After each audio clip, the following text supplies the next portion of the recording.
April 18, 1943. High above the dense jungles of the Solomon Islands, 16 American P-38 Lightning fighters sliced silently through the morning sky. Their mission wasn't to bomb a city. It wasn't to sink a fleet. And it wasn't to win a battle. Their mission was to kill one man. One man whose strategic brilliance had helped launch one of the most devastating attacks in American history. One man who had become the symbol of Japan's naval power. His name was Admiral Isoroku Yamamoto. For nearly 18 months, Yamamoto had stood at the center of Japan's military victories across the Pacific. To millions of Japanese citizens, he was a national hero. To American commanders, he was perhaps the most dangerous military mind they faced. But on this morning, everything depended on one extraordinary gamble. The American pilots had flown hundreds of miles over open ocean, navigating with almost impossible precision while remaining completely undetected. If they arrived even 5 minutes too early, they would fail. If they arrived 5 minutes too late, their target would already be gone. And if Japan discovered how America knew Yamamoto's exact schedule, one of the greatest intelligence secrets of World War II would be lost forever. This was not just another military mission. It was one of the most daring targeted operations in modern history. A mission so secret that even many of the pilots had no idea how the United States knew exactly where Yamamoto would be. But before we follow those American fighters into the skies over Bougainville, we need to understand the man they were hunting. Because Admiral Yamamoto wasn't just another officer.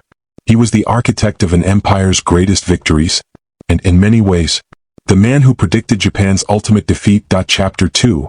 The empire's greatest victories long before bombs fell on Pearl Harbor, before aircraft carriers ruled the seas, and before World War II engulfed the Pacific. A young naval officer from Japan was already studying the nation he might someday fight. Isoroku Yamamoto was unlike many of the military leaders surrounding him. He wasn't blinded by nationalism. He wasn't driven by fantasies of endless conquest. Instead, he understood America better than almost anyone in Japan. Years before the war, Yamamoto had lived in the United States.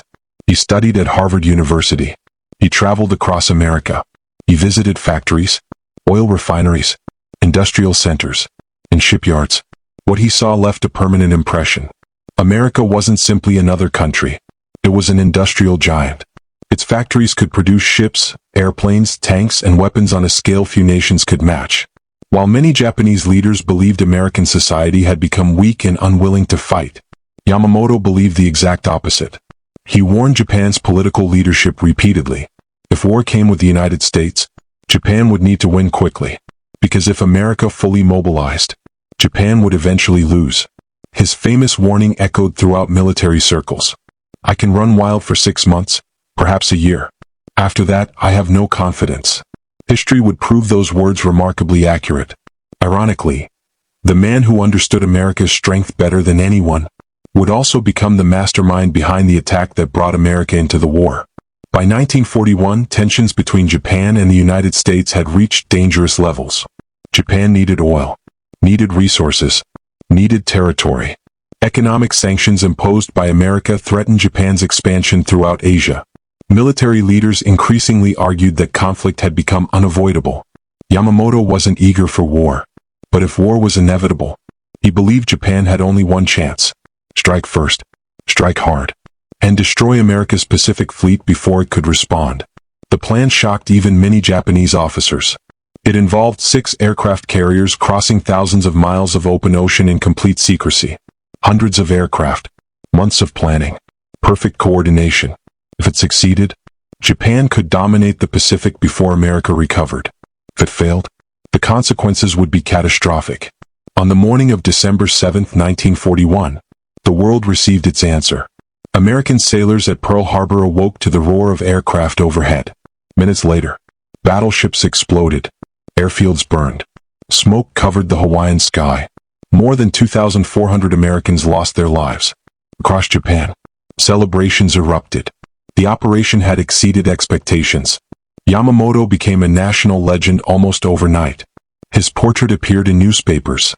His name inspired confidence across the empire. Many believed Japan had permanently crippled American naval power. But Yamamoto himself wasn't celebrating. He knew something many others didn't. The attack had failed to destroy America's aircraft carriers. They had been away from Pearl Harbor that day. And in the new age of naval warfare, aircraft carriers, not battleships, would decide the future of the Pacific. It was a detail many overlooked, but Yamamoto never did. Within months, the United States launched a bold response. Factories worked around the clock. Shipyards expanded at incredible speed. Young men volunteered by the millions. Entire industries transformed into engines of war. Exactly as Yamamoto had predicted years earlier, America wasn't broken. It was awakened. Then came June 1942, the Battle of Midway, one of the most decisive naval battles in history. American codebreakers had achieved something extraordinary. They had cracked significant portions of Japan's naval communications. Using that intelligence, the U.S. Navy anticipated Yamamoto's plan. American aircraft carriers waited in ambush. Within hours, for Japanese fleet carriers, the backbone of Japan's naval aviation, were burning. The balance of power in the Pacific shifted forever. For the first time, Japan had suffered a devastating strategic defeat. Yamamoto remained respected, but now he faced a very different war. Instead of unstoppable expansion, Japan fought to hold onto territory scattered across thousands of miles of ocean. Every island became another battlefield. Every convoy became another target. Every month, American industry launched more ships, more aircraft, more trained pilots. Meanwhile, Japan struggled to replace experienced air crews lost in combat. Its industrial capacity simply couldn't match America's production. Yet Yamamoto refused to remain safely behind a desk. Unlike many senior commanders, he insisted on visiting frontline bases personally. He believed morale mattered. He wanted soldiers and sailors to see that their commander shared their risks. The visits inspired Japanese forces. Whenever Yamamoto arrived, troops stood taller. Officers regained confidence. For many young servicemen, meeting the Admiral became one of the proudest moments of their lives. But these inspection tours came with enormous danger.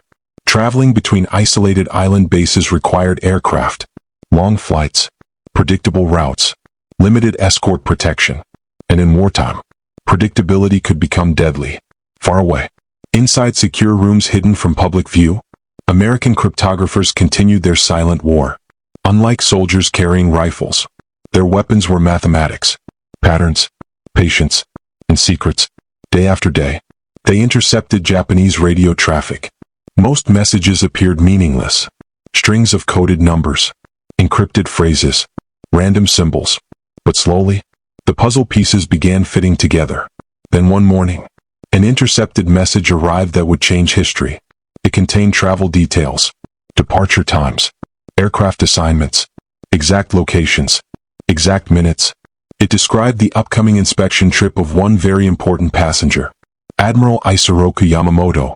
Suddenly, the United States faced an extraordinary opportunity, perhaps the greatest intelligence opportunity of the Pacific War. But taking advantage of it carried enormous risk. If Japan realized America had broken its naval code, every future intelligence advantage could disappear overnight. One decision now stood before President Franklin Roosevelt and America's military leadership: protect the secret, or eliminate Japan's greatest naval strategist. The choice they made would launch one of the most daring aerial missions of World War II. And 16 American pilots were about to fly into history. Chapter 3: Breaking Japan's Secret Code. Wars are often remembered for explosions, for charging soldiers, for massive fleets crossing oceans.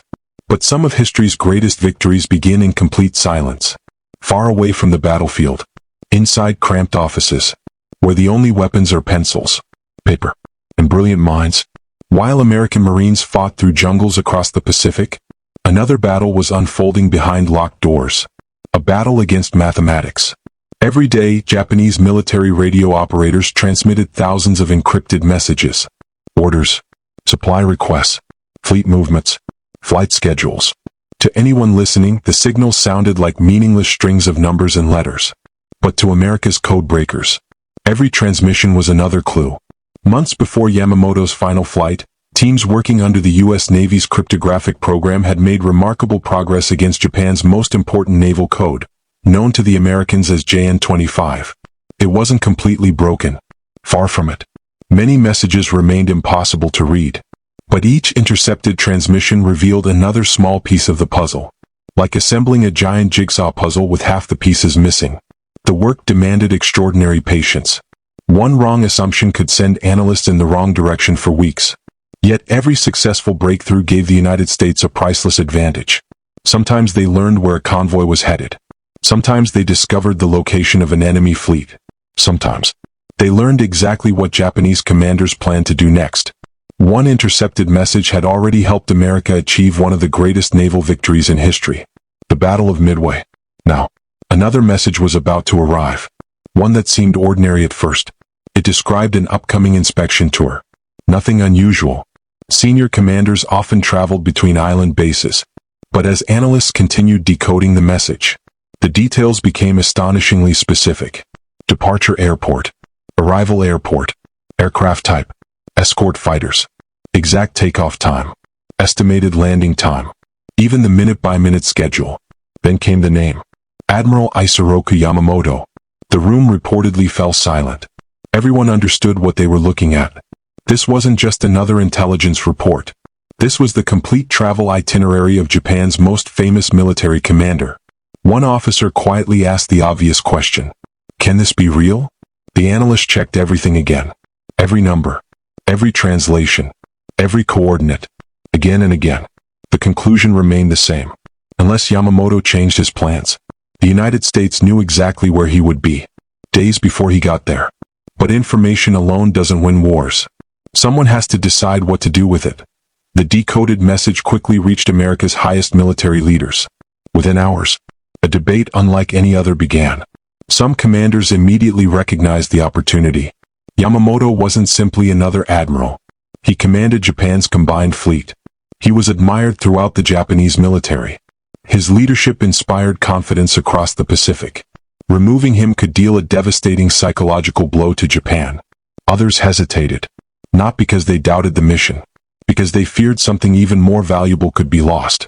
America's greatest secret. If Yamamoto's aircraft were suddenly intercepted at the exact place, at the exact time, Japanese intelligence would inevitably ask one question. Oh, there were only a handful of possibilities. A spy, a traitor, or their codes had been compromised. If Japan changed its encryption system overnight, the United States could lose months of priceless intelligence. Future naval battles might unfold without warning. Thousands of American lives could ultimately be at risk. The decision became one of balancing immediate victory against long-term intelligence. Military leaders argued late into the night. Some believed the risk was unacceptable. Others insisted opportunities like this happened once in a generation. Eventually, the recommendation reached President Franklin D. Roosevelt. According to historical accounts, Roosevelt approved the operation. The order was simple: intercept Yamamoto. But the mission had to appear accidental. No evidence could suggest America already knew the flight schedule. Every detail had to look like ordinary aerial reconnaissance. The operation received a fitting name: Operation Vengeance. It would become one of the most extraordinary assassination missions carried out during World War II. Yet approving the mission was only the beginning. Now came the impossible part: actually reaching Yamamoto. Japan had planned the inspection carefully. Yamamoto's flight would travel over remote islands deep inside Japanese-controlled territory. The route lay hundreds of miles from the nearest American airfield. No ordinary fighter aircraft could make the journey.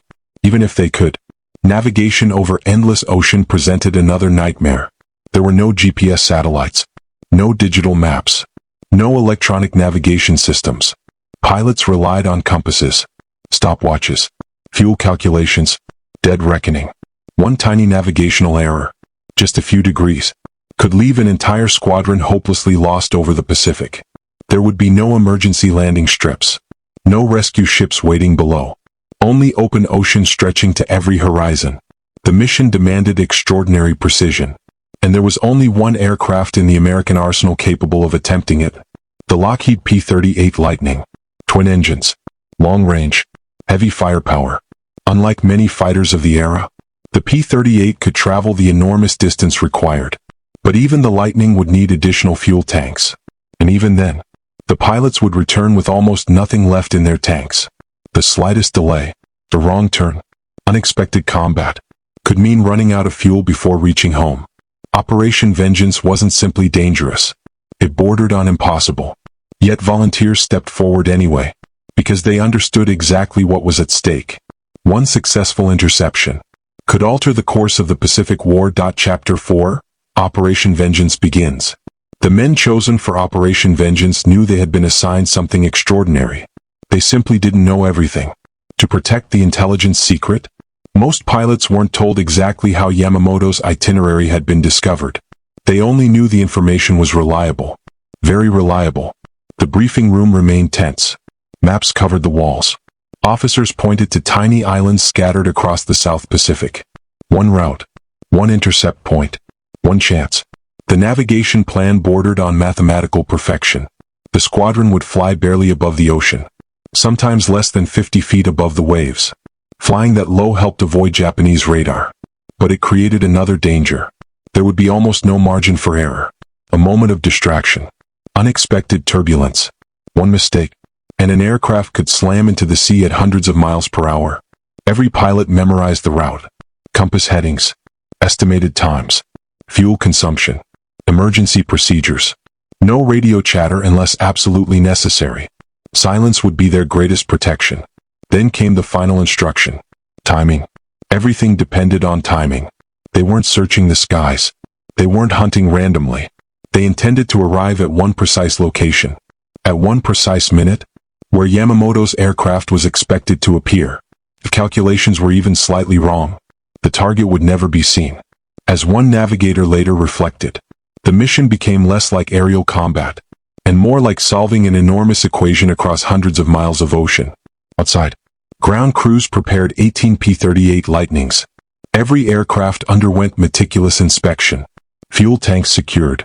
Machine guns loaded. Cannons checked repeatedly. Twin Allison engines tested again and again. Nobody wanted mechanical failure halfway across the Pacific. Among the pilots stood men with varying levels of combat experience. Some were seasoned veterans.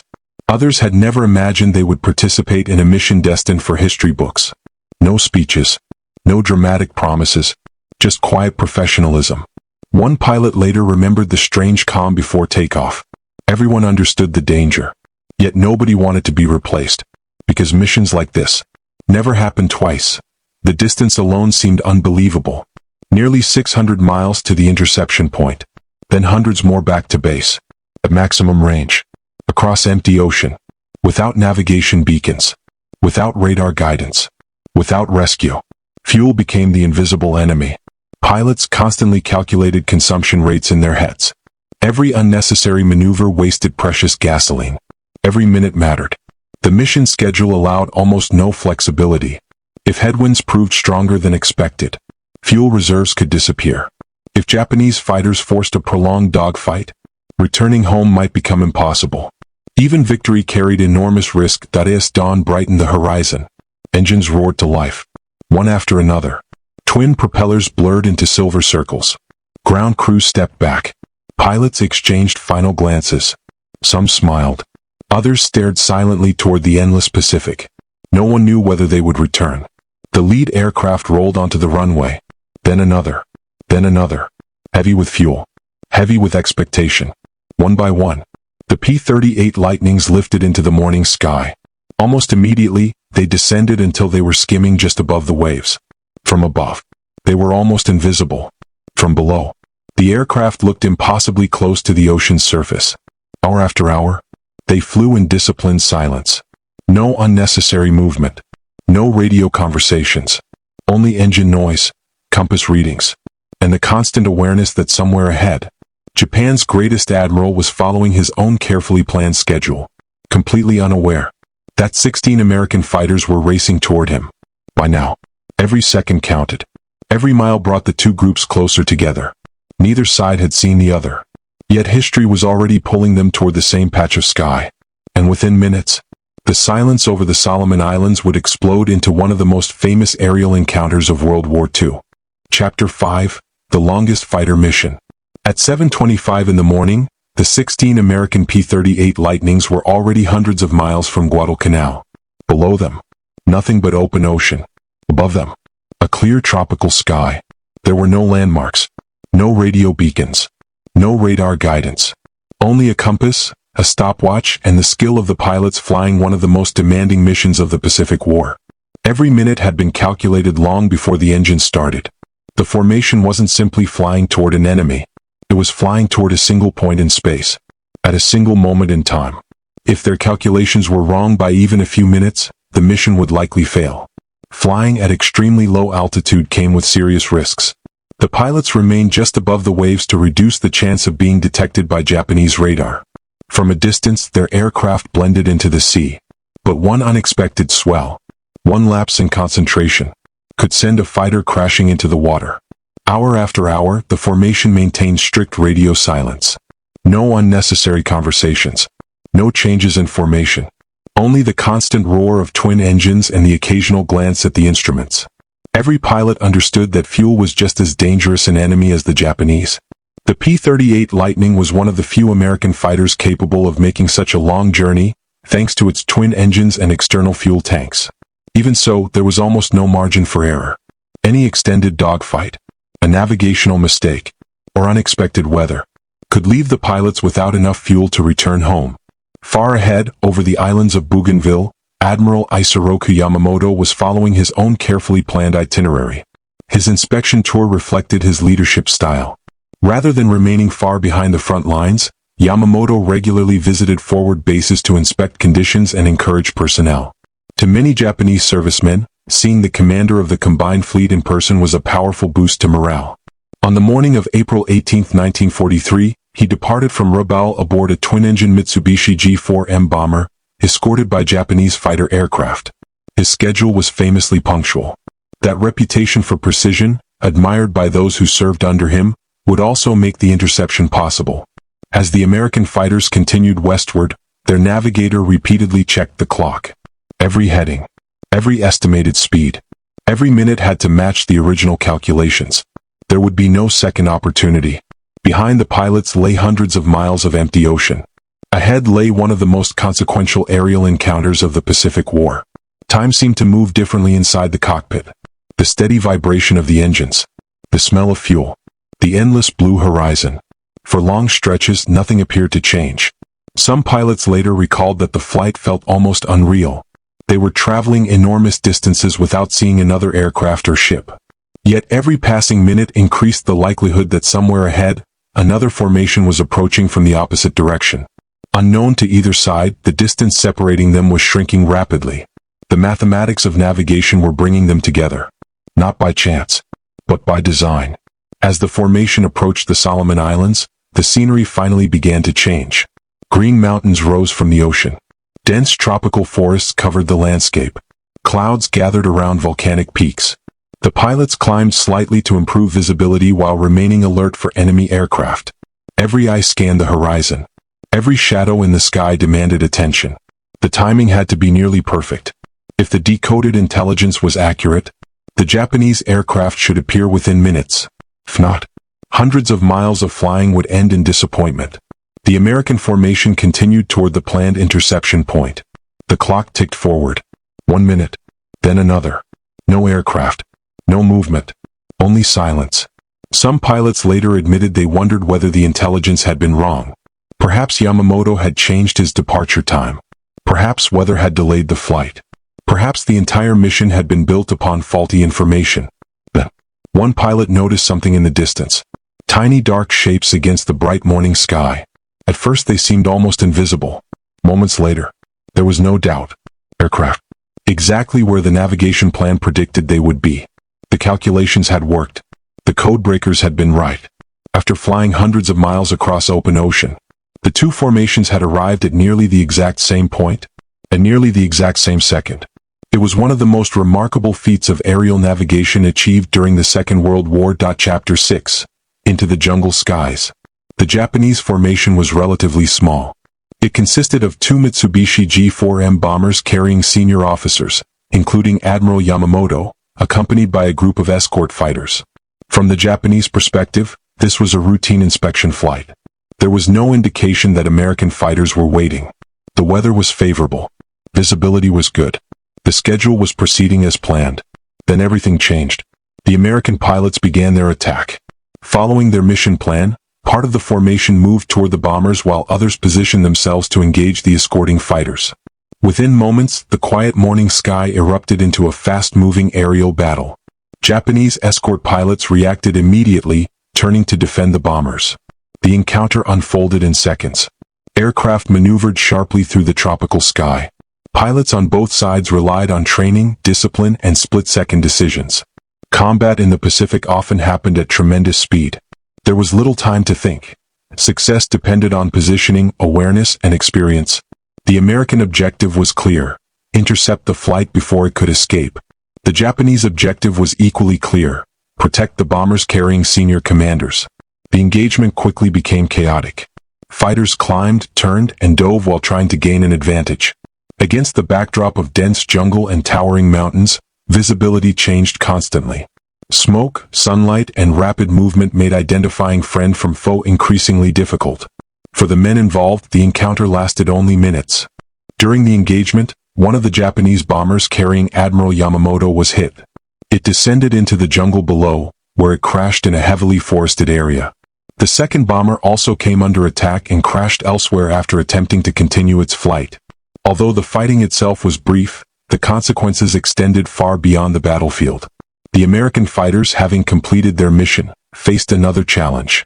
They still had to fly hundreds of miles back across the Pacific. Fuel reserves were critically low.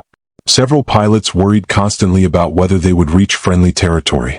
There would be little opportunity for rescue if an aircraft was forced down into the ocean. The long return flight demanded the same discipline that had made the interception possible. Hours later, the surviving American aircraft landed safely at their base. The mission had succeeded. But almost immediately, another question arose. How could the success be explained without revealing one of the Allies' greatest intelligence secrets? Military leaders understood that public celebration had to be carefully managed. If Japan concluded that its naval communications had been compromised, it could change its codes and deny the Allies a vital source of intelligence. As a result, many details surrounding the operation remained closely guarded. The pilots themselves were instructed to be cautious about discussing the mission. Meanwhile, on the Japanese side, search teams entered the jungle to locate the missing aircraft. What they discovered would soon confirm that one of Japan's most respected military leaders had been lost. The news would send shockwaves throughout the Japanese Empire and mark a turning point in the psychological dimension of the Pacific War. Chapter 7, Japan Learns the Truth. As the sound of the aerial battle faded into the distance, silence returned to the jungles of Bougainville. But for the Japanese search teams below, the morning had only just begun.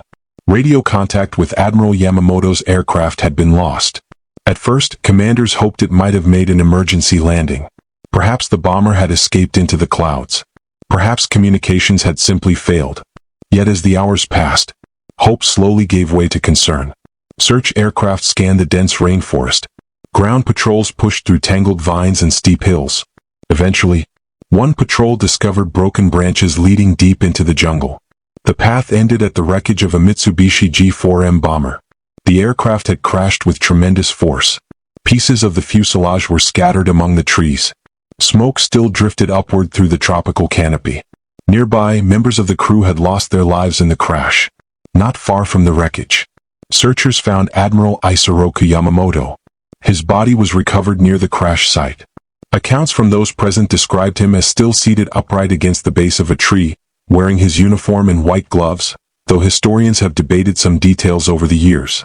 What is not disputed is that Yamamoto did not survive the interception. For the soldiers who found him, the realization was overwhelming. This was not merely a senior officer. This was the commander of Japan's combined fleet, the architect of Pearl Harbor, one of the most respected military leaders in the nation. The news traveled rapidly through the chain of command. Senior officers immediately understood the significance of the loss. But they also understood something else. The Japanese public could not learn the truth immediately. Not during ongoing military operations. Not while morale was already under increasing pressure. 4 days, officials withheld the announcement while funeral arrangements and military procedures were completed. Eventually, the government confirmed the admiral's death. Across Japan, newspapers carried the story. Radio broadcasts informed millions of citizens. Schools held moments of silence. Military units honored his memory. A state funeral followed, attended by government officials, military leaders, and countless civilians. To many Japanese families, Yamamoto represented discipline, intelligence, and sacrifice. His death became a national tragedy. Yet behind the public ceremonies, military planners faced a difficult reality. Replacing a commander was possible. Replacing decades of experience was not. Yamamoto possessed a unique understanding of naval aviation and carrier warfare. He had helped shape Japan's strategy during the opening years of the Pacific conflict. His successors inherited enormous responsibility at a time when Japan's strategic position was becoming increasingly difficult. By 1943, the momentum of the war had begun to shift. American shipyards were producing new aircraft carriers, destroyers, and submarines at extraordinary speed. Factories across the United States worked around the clock. Aircraft rolled off assembly lines by the thousands. Every month, American industrial strength became more apparent. Japan, by contrast, struggled to replace experienced pilots, modern aircraft, and increasingly scarce resources. Yamamoto had warned years earlier that a prolonged war against American industry would be extremely difficult. His prediction was becoming reality. His death did not determine the outcome of the Pacific War by itself. History is rarely changed by a single event alone. But it removed one of Japan's most experienced naval leaders during a critical phase of the conflict. Military historians continue to debate the precise strategic impact. Some argue that Japan had already lost the initiative after Midway and Guadalcanal.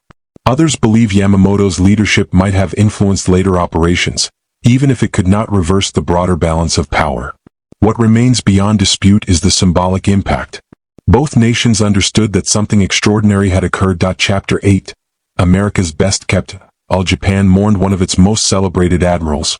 The United States faced a very different challenge. How could it explain the success of the mission without revealing the secret that made it possible? The operation had depended on extraordinarily valuable signals intelligence. American codebreakers had intercepted and partially decrypted Japanese naval communications, allowing planners to predict Yamamoto's travel schedule with remarkable accuracy. If Japanese commanders concluded that their communications had been compromised, they could revise or replace their encryption systems. That possibility worried American intelligence leaders almost as much as the mission itself. The value of future intelligence could far exceed the value of any single operation. For that reason, strict secrecy surrounded the interception. Only a limited number of officials knew the full story. Publicly, the mission was presented in a way that protected sensitive intelligence sources. Pilots were instructed to avoid discussing classified details. Reports emphasized the successful interception without revealing exactly how the opportunity had arisen. The secrecy worked. Japanese investigators explored multiple explanations. They considered the possibility of chance.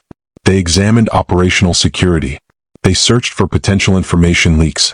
But they did not immediately uncover the full extent of Allied code-breaking capabilities.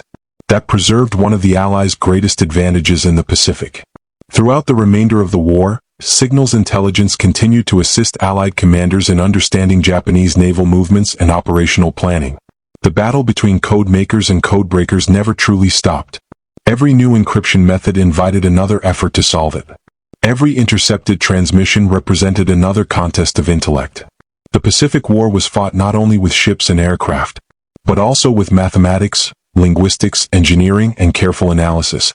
The story of Yamamoto's final flight illustrates that reality perhaps better than any other single episode. By late 1943, the broader direction of the Pacific War had become increasingly clear. American industrial production continued to expand. New ships entered service at remarkable speed. Long-range bombers extended Allied reach across the Pacific. Submarines disrupted Japanese supply lines. Each development added pressure on an empire already facing shortages of fuel, trained personnel, and essential materials. Military success depended on far more than courage alone. It required logistics, planning, technology, intelligence, and the ability to adapt. The interception of Yamamoto's flight reflected all of those elements working together.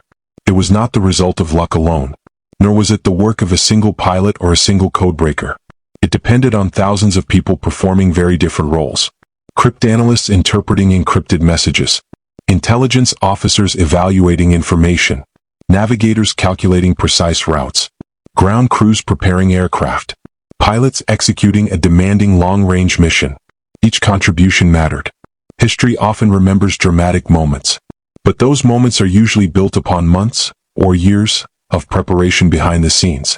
The events of April 18, 1943, remain one of the clearest examples of that truth. The skies over Bougainville grew quiet again after that morning. The wreckage disappeared into the jungle. The aircraft returned to their bases. The The war continued for more than 2 years. But the story endured, not simply because a famous admiral lost his life, but because the operation demonstrated how intelligence, planning, and precision could influence the course of a global conflict. It remains one of the most studied missions of the Second World War. A reminder that history is often shaped long before the first shot is fired. Chapter 9. The Legacy of Operation Vengeance. Wars eventually come to an end. The gunfire stops. The ships return to port. The aircraft disappear from the sky. But history continues asking questions. Was the mission justified? Did it change the course of the war? Or did it simply become one of history's most remarkable examples of military intelligence? More than 80 years later, historians still debate those questions. Operation Vengeance remains one of the most carefully studied aerial interceptions in military history. Not because it involved the largest battle. Not because it destroyed an entire fleet. But because it demonstrated something that modern warfare continues to prove. Information can be just as powerful as firepower. The operation brought together every element of successful military planning.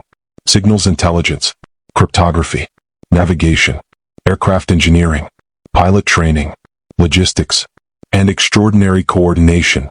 If any one of those pieces had failed, the mission likely would have ended very differently. The codebreakers might never have identified Yamamoto's itinerary. The intelligence officers could have dismissed the message as unreliable. The navigators might have arrived too early or too late. Mechanical failure could have forced the fighters to turn back. Poor weather could have hidden the Japanese formation.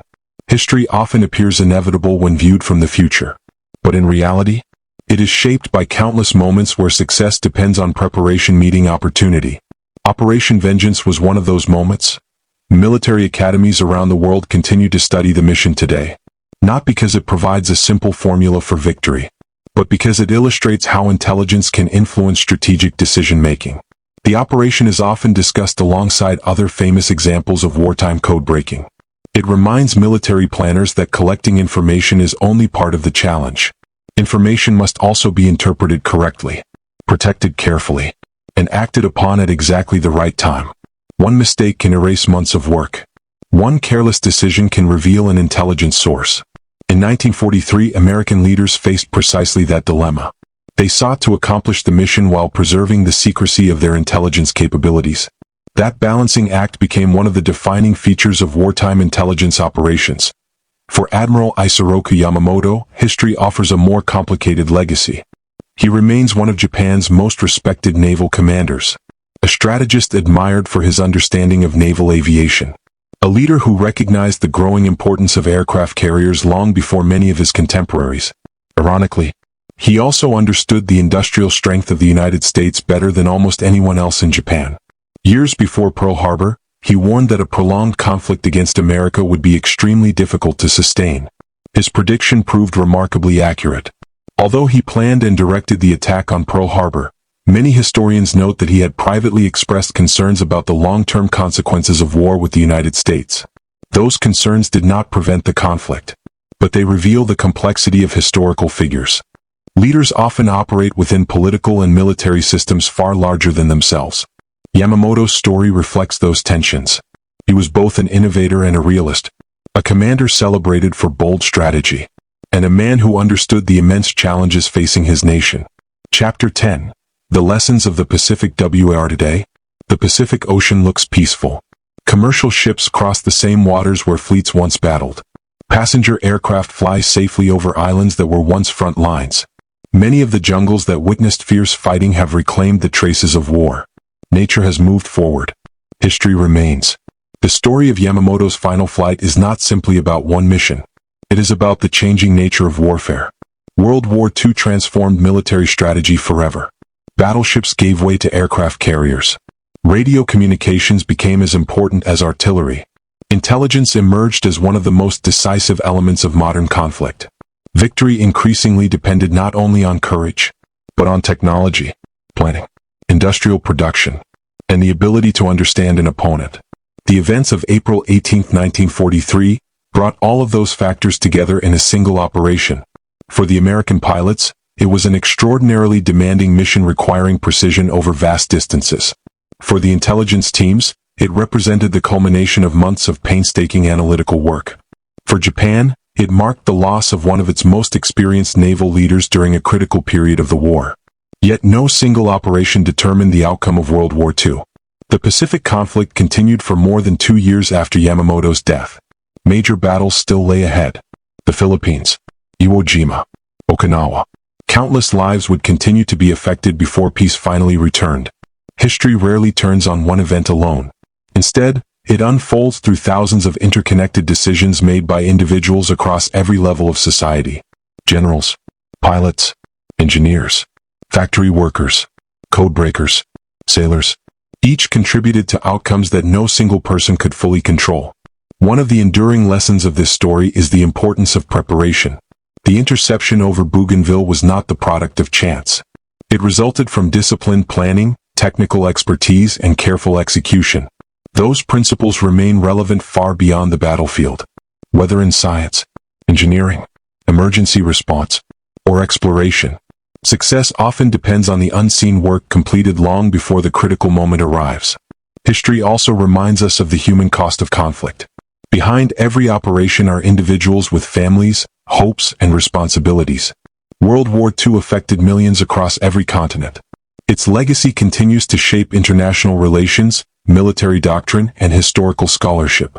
Studying these events helps us better understand not only how wars are fought, but why preserving peace remains so important. The mission that intercepted Admiral Yamamoto has become part of military history, not because it ended the war, not because it guaranteed victory, but because it revealed the growing power of intelligence in modern warfare. It demonstrated how information, when combined with careful planning and disciplined execution, could influence events far beyond the battlefield itself. For historians, it remains a fascinating case study. For military professionals, it offers enduring lessons about leadership, secrecy, and operational planning.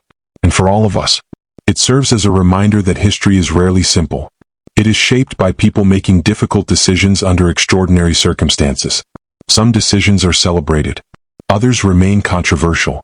Many continue to be debated decades later.